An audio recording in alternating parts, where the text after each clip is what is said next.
Good afternoon. I am a depressed man with a smiling face. I have worked for 45 years as a science-based activist in order to make this a sustainable world, and I have failed. The world is less sustainable today than it was in 1970 when I started working on this big thing. This is seen most easily in the climate area. Humanity is emitting into the atmosphere every year twice as much CO2 as is being absorbed during that year in the oceans and the forests of the world. This other half remains in the atmosphere with a half-life of several hundred years. And as long as we keep doing this, the concentration is going up, and with the concentration is going the temperature. And this will not stop until we stop putting additional greenhouse gases into the atmosphere. So we are in unsustainable territory, in spite of the fact that I have worked my ass off for 45 years, trying to stop this lunacy.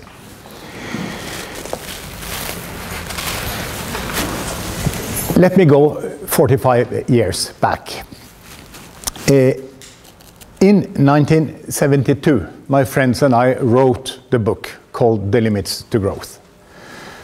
This book contains 12 scenarios for the world future, from 1970 to the year 2100. 6 of these scenarios were sad stories, where something went wrong in the 21st century. Either we ran out of resources, we didn't have the food, or there was too much pollution, or whatever. And 6 of the stories in The Limits to Growth were positive stories, where humanity reached some degree of sustainability during the 21st century. At least, not collapses in the quality of life, perhaps a more gradual development. The important thing about The Limits to Growth, which eluded most readers, was that all we could do at the time was to come with rather general conclusions, because we did not know enough to tell which of the 12 futures was the most likely one. So all we could do was to recommend that society actually try to pursue the positive scenarios rather than the negative scenarios. Luckily, 40 years have passed, and at this point in time, we know very much more about the Earth system and global developments. And in my mind, we know so much that I think it is now possible to tell what will actually happen over the next 40 years. And the reason for this, is that we know very much more at this point in time, not only about development, not only about parameters, not only about how the system is functioning, but we know how decisions are made in global society at the individual level, at the corporate level, at the national level, and at the regional and global level. And consequently, it is easier now to make a system study where the human being is part of the system, and you're forecasting how the individual is actually going to behave in that system. So this is what I did in the 2052 book. I tried to think through what will actually happen over the next 40 years, viewing, having a true systems perspective on the thing, where the human population is part of the whole thing and reacts according to the environment in which it is operating. Since I don't have 15 hours, which is what I normally insist on having when I make this presentation, all I can do is to ask you to read the book. It is 400 pages, but more importantly, look at the www.2052.info book website, where all the models, all the data, all the stuff is openly available without passwords or anything, and you can easily put in your own assumptions about critical issues. I'll end this talk guiding you, but so you can then produce your own forecast for the next 40 years. It's of course a total waste of your time. My forecast is much better than anything you will ever get approaching, close to. But please go ahead and do so. And that's the way it is. Let me very briefly tell you about my forecast over the next 40 years. I split the world in 5 regions: the United States, China, the rest of the industrialized world, the 14 largest emerging economies: Brazil, Russia, India. BRICS doesn't work because the C is already up in China. South Africa, and the 10 other countries with more than 100 million people, like Nigeria, Indonesia, Vietnam, etc. And the final category, rest of the world, are the 140 remaining countries that are not included in the other categories. They are largely small and they're largely poor. I made a forecast for each of those 5 regions. I add them up, and that's the world forecast. I was pretty worried the first time I presented this, because this is a big venture, to do this single-handedly. I have now presented it. The book, as Johan said, has been actually now printed in 150,000 copies, 50,000 of which are in China, interestingly. And I have presented so much that I know that there are no mistakes. I'm, of course, saying this in order to get you so irritated at my arrogant style that I might get some interesting opposition. That's what I'm after. But of course, I know the truth, and so there is no reason for you to worry. The world population is the simplest thing to forecast. Will peak at 8 billion people in 2040 and will be in decline in 2050. The reason for this is that the fertility, the number of children per woman, is continuing, is dropping like a stone, and is continuing down. In the rich world, women will increasingly choose a career rather than having more children. And in the poor world, most of the women now live in slums.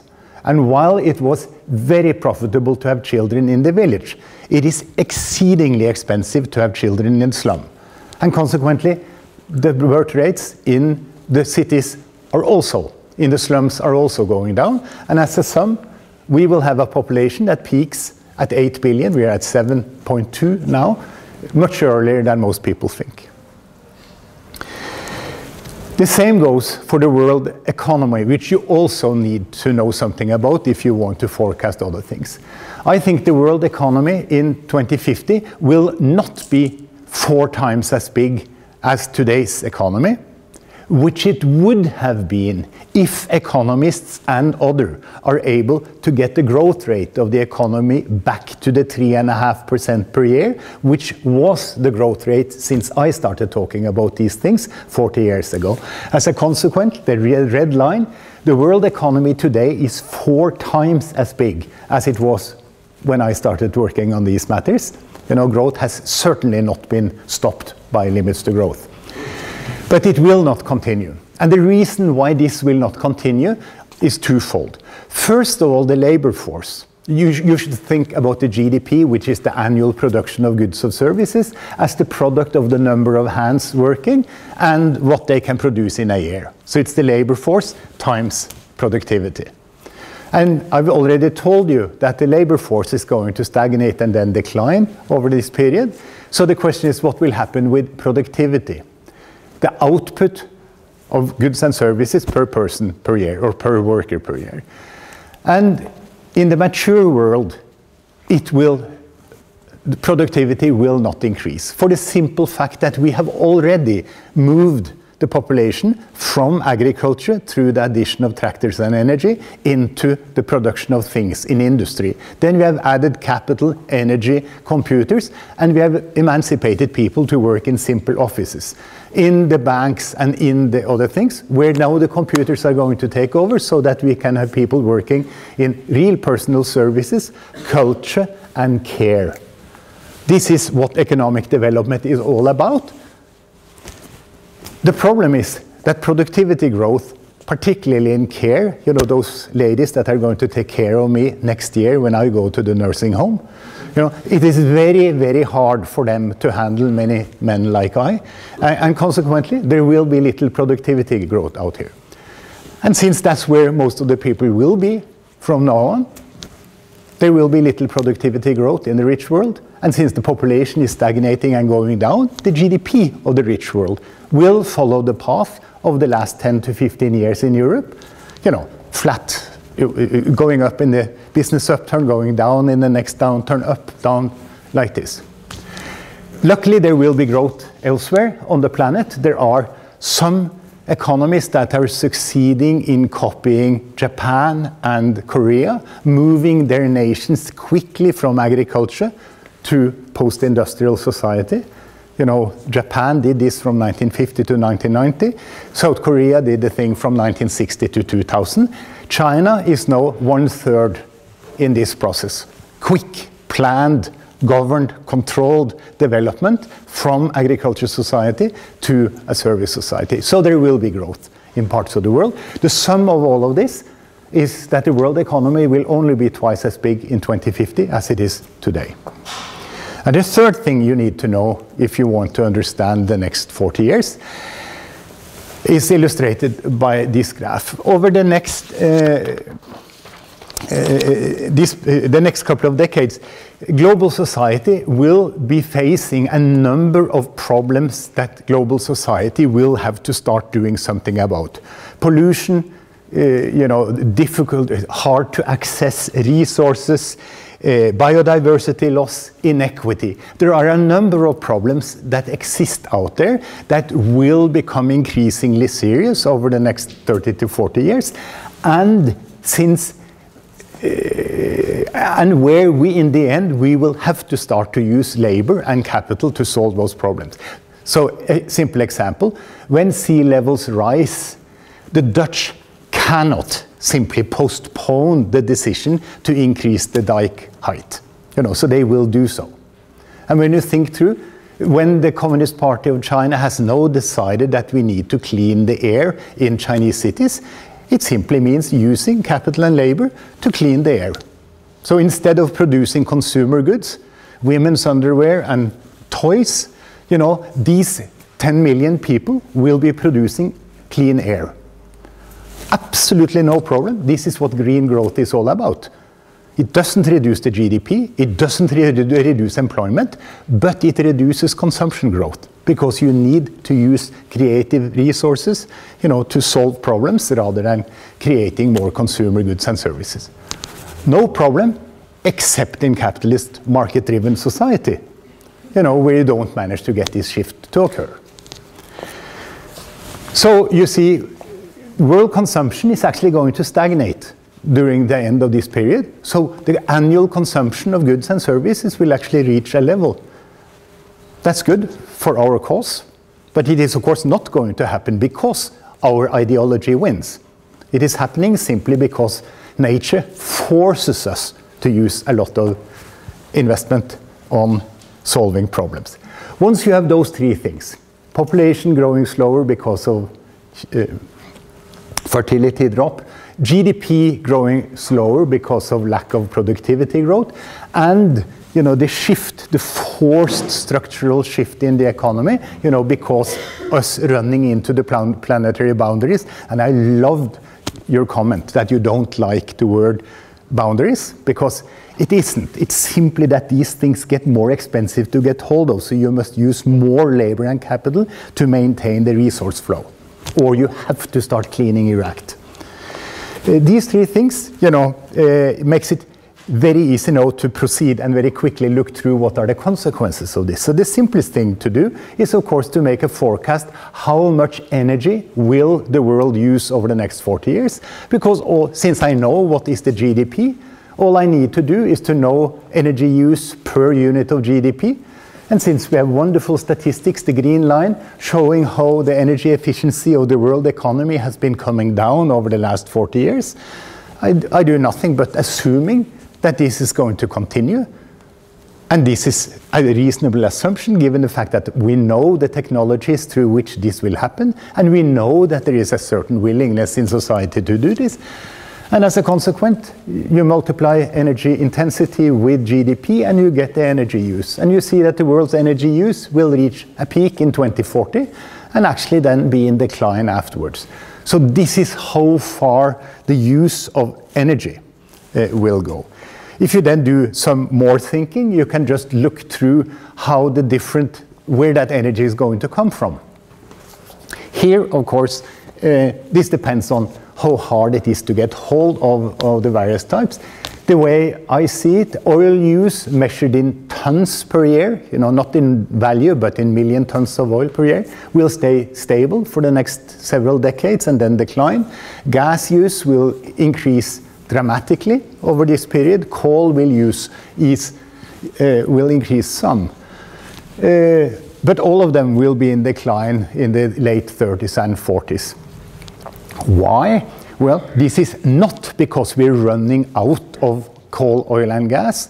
The total use of coal, oil, and gas in the next 40 years, in my forecast, is 1/2 of the coal, oil, and gas, which is already booked as value, as reserves in the books of the energy companies of the world. So 1/2 of the value, that you pay when you buy shares in these companies are reserves that in my mind are not going to be produced, because the world will of course choose the cheapest solutions, not the expensive oil that Norway is going to try to produce under the ice, near the Arctic. Of course, the ice will have receded at that point in time, but this is how it is. The main reason why the fossils disappear is of course that renewables enter the picture. Gradually, the yellow line, gradually sun and wind and some biomass and hydro, squeezes out the fossil fuel. It is of course an important assumption. How fast does this transition occur? And that's based here, okay, we'll discuss that later. In my view, in 2050, the world will be 40% renewable and still 60% fossil. And that leads to the next graph, because since I know what will be the CO2 emissions, since I know how much energy we will be producing, I know what is the CO2 emissions per year, which will reach a peak in 2030. We will not cut 50 to 80% by 2050. We will cut 0 by 2050. The difference is that now emissions are increasing at 2.5% a year. In 2050, they will be declining at 2.5% a year. And why? Not because of the COPs, not because of negotiations, but because the GDP is no longer growing, energy efficiency is still increasing, and the shift from fossils to renewables is in full swing. Of course, people should still keep negotiating, but that's not what is going to solve the problem. And once I have the CO2 emissions, it's of course easy to calculate how warm it is going to get. I just send this red curve to one of the big computer models of my friends, and they produce this one, which shows that what will happen is that the global temperature, the red line, will increase. The broad trend, this is, there will be noise around that curve, from plus 0.7 degrees centigrade over pre-industrial times at this time to plus 2 degrees centigrade. And those of you who went to Copenhagen or elsewhere, of course, will remember that plus 2 degrees centigrade is viewed as the threshold that we ought to have kept ourselves under. We will not. And if you run this system further out in time, you see that the temperature continues up to plus 3 degrees centigrade in 2080, and then it stays more or less stable for a couple of hundred years while this CO2, tries to get out of the system again. Is this bad? Yes, it is bad. This is, a strengthening of the bad weather. This is more storms, this is more drought, this is more downpour, this is, the ocean rising by, this much which doesn't bother Norwegians at all with our steep coast, but bothers the Bangladeshi quite certainly. But the Indians have already built the fence, to keep the Bangladeshis out of the fence. So we're in for a wonderful story, over the next 40 years, unless you're living in a dry or low-lying or whatever area. So this is bad, but it is not a catastrophe. We're not banging into some kind of climate boundary. It's just that things are getting grayer and grayer and grayer and grayer and grayer, but not at sufficient speed to trigger democratic society to pull itself together and finally do something about the matter, is my forecast. Just as a final thing, just to show that this is a very multidimensional forecast. It covers most things that you are interested in. There is a page on it somewhere. Here I just wanted to show how I analyze food availability over the next 40 years. Since I know how many people there are, and I know how rich they are, I know exactly how much food they're going to demand, because this we know from history. And so the big question is, and the demand will be 50% higher in 40 years than it is today. So the big question is the world capable of producing 50% more food than it produces today? And the answer is absolutely yes. And if you want to do it in a sustainable manner, absolutely possible. Of course, it's more expensive than doing it the current way, but this is highly doable. What does this mean? Well, it means that those that have income will have enough food in 2050. But it means that there will be starvation in 2050, large scale, for the same reason that there is starvation today, and for the same reason that there was starvation when I started my hard work 40 years ago. We have starvation because African poor people do not have the income to convince Ukrainian farmers to use the big black soil belts in the former Soviet Union. The income isn't high enough to lure them to doing this thing, and that's how at the same time we will have large-scale starvation and capacity to produce much, much more food than what is necessary. So this will be the future. So that was eine grausame Salbe, as the Germans would say, and since Swedes don't speak German, that's a pearl for swine, which they say in English. So easy, very high-level summary. What did I say? I said that the growth in world population and economy will slow because of human choice, not planetary constraints. Constraints is actually a better word than boundaries, because constraint is a little softer, but we should have your good word there, whatever planetary difficulties. 2, there will be enough resources. I've gone through the argument on energy. The people no longer talk about peak oil, peak coal, and peak gas. At least it's the decline in the popularity of that term, water and food, and the main reason for this has nothing to do with the fact that your estimates of the boundaries are wrong. It is simply that demand will be 1/2 of what you think that one normally thinks it will be. Most people assume there will be 10 billion middle-class people in 2050 because they rely on the UN population forecasts and other dreams. That's wrong. There will only be roughly 1/2 of these, 5 billion people. And they will, of course, demand only 1/2 as much, resources, etc., as is normally assumed in your pet report on resource sufficiency. So that's the main reason. And that means that there will be enough resources for those that can pay, and there will be large-scale poverty among those that cannot pay. That's the way in which the resource problem is going to be solved. There will still be significant poverty because of growing inequity in the rich world. That's also very interesting. The number of poor in the rich world is also going up because of increasing inequity. This was unknown when I wrote the book, but Piketty has, of course, made this very popular knowledge. The fact that the United States is moving toward a two-class society where people like I and my friends live in wonderful gated cities and everyone else lives outside and have a much less pleasant time. And because of low GDP growth in the poor world. And unfortunately, the world will be well on its way towards a climate catastrophe in the second half of the 21st century. Whether this will be a catastrophe or not depends on whether +3 degrees centigrade does melt the permafrost in a self-reinforcing manner or whether it does not. And science does not know. As you know, I'm trying to find the answer in our modeling work, but we don't know.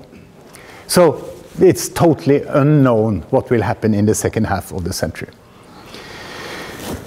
This is irritating because a much, much better future is fully possible. All it takes to solve the world's climate and other environmental problems is to take 2% of the labor force and 2% of the capital of the world, shift it from dirty to clean production. Take those people that currently build fossil cars and ask them to build electric cars. Take those people that currently make coal-fired utilities, ask them to build windmills. Take those Swedish carpenters that currently build big apartments with thin walls, instruct them to build smaller apartments with thicker walls.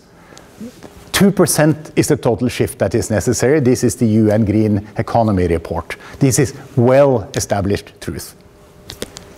And it's very irritating that it is not possible to get this done. And why is it not possible? Because this is slightly more expensive than doing nothing.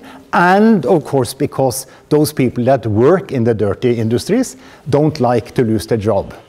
So at once when you make a decent proposal about a shift, they start yelling. And they win.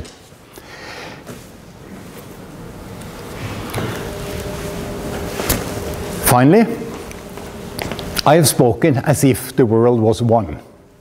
And yes, it is one, but it is not flat. There will be huge differences between development in the different 5 regions of the world that I have analyzed. And I'm illustrating this with one of the variables in the system. This is the after-tax income of people. This is disposable income. This is what this is what Homo economicus is living for. It is the spendable money, which is the real thing. And the United States has, of course, the highest income per person after tax in the world, has doubled over the last 40 years. It will decline slowly over the next 10 years. So the average American will be poorer in 40 years than he or she is at this point in time. Why? Answer is totally obvious. America is the richest, is the highest productivity economy of the surface of the earth. They have moved their whole labor force into the soggy fields of culture and care. Perhaps that 15% of all Americans work in the health sector. And those 15% are not able to keep the Americans slim. So we need another 30%, of the, etc. So they are pioneering, how you run an economy without hardly anyone in agriculture and in manufacturing. The second thing is that they owe the Chinese a lot of money. The Americans owe to the China roughly 1/3 of 1 year's GDP. And this means that the United States sooner or later will have to change the structure of their economy so that they produce something that the Chinese would like to buy. And this points to the third problem, which is Washington. The system of governance in the United States is totally dysfunctional. I mean, they're not capable of making rapid decisions even on simple issues. And what they need to decide on over the next 40 years are very complex issues which involves the transfer of income and wealth from the elite, my friends, I'm educated, I've lived in the United States for a long time, to the rest of the Americans. This will not happen, and as a result, America is in for 40 years of decline. The green line is Europe and Japan and Australia, more or less the same thing as the United States, except since we are 20% lower productivity on average, we can still learn from the Americans. So we don't run into the mature issue as fast as they do. Second, we don't have debt to the Chinese. And thirdly, Brussels is much, much better than Washington. Brussels every now and then produces wise policy. and even ahead of the people. So this is very good in my book. The winner is the red line. This is China. The average Chinese will be 5 times as rich in 2050 as he or she is at this point in time. The growth will not be this narrow line that you see there. It will be more bumpy, but that's the general tendency. How is this possible? This is possible because of the perfect alignment of the interests of the Communist Party of China and the average Chinese. Both desperately want to get rich as fast as possible. And since this is possible, they will succeed. This is doable. Other countries have done it before, and they will do it. BRICS are the 14 largest emerging economies. I have nothing to add. I have made a guesstimate that 1/2, 7, will be able to follow the Japan, South Korea, Chinese model. The other half will not. I have the feeling that it will depend on the heavy-handedness of the government. Those with a strong government will do it. Those that pursue democracy and markets will not do it. This is my hunch, but it's hard to prove it. The situation will be very different in 2050 when we look back. And we look back at a 30 years where the US has been in decline, where the market democracies of the West have not been able to keep up, while the state-controlled system, the planned economies of the East have done marvelously well. I think that the public attitude to systems of governance at the time will be very different. The yellow line, the rest of the world will do exactly as well over the next 40 years as they've done over the last 40 years.